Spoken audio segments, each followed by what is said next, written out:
Hello, Rick Comerick, Certified Financial Planner, coming at you today with an article from Vanguard talking about volatility. So this is one of those key financial terms that we need to understand.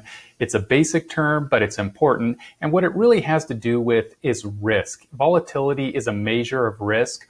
All it means is, how much the investment goes up or down. So volatility could be a good thing because it could mean your investment is going up. However, it could be a bad thing because it could mean your investment is going down. Well, some of the areas that I would like to highlight from this article is that it's true that market volatility is a roller coaster ride that can make even the most seasoned investor a little nervous. And that's that up and down point that we were talking about.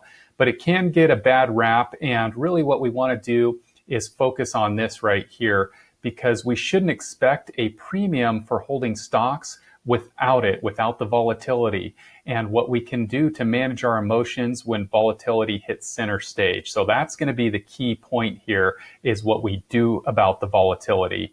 Another interesting thing here in this article is that this statement here: the longest continuous period of above average market volatility since the Great Depression happened during the 2008 global financial crisis. What you might not expect is that if you bought the S&P 500 index at the height of volatility, when people would say it's the most risky at that point, and held it until volatility fell back below its historical average nearly a year later, you would have earned a positive 33% return even before accounting for dividends.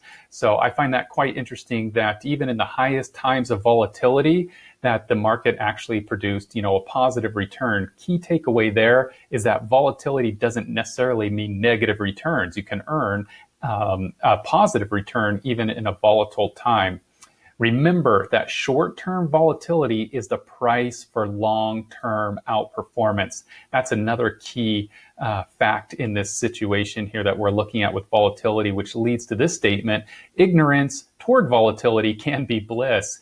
And that has to do with the fact that, stock market volatility explains how often a stock differs from the average value. But actually, I wanted to get to this point here.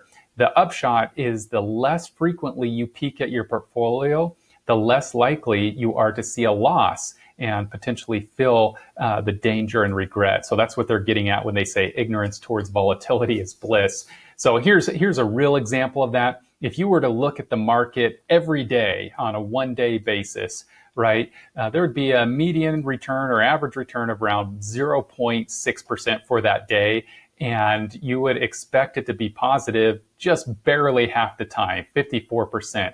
But if you stretch that out and you take a longer view, say, look at it just monthly, well then, about 64% of the time, 2/3, it's positive. But then again, if we stretch it out even longer to 1 year and then 10-year time horizon, then 83% of the time on the 1-year basis, it's a positive return, a positive experience. And 10 years, you're looking at 91% of the time you would experience positive returns with that.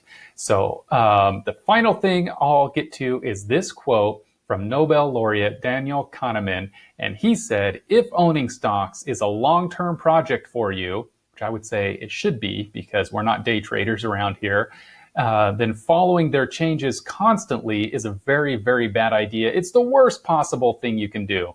So key takeaway here is a long-term perspective in terms of the market returns in the context with volatility. If you have any questions about this or this article from Vanguard, feel free to give me a call anytime.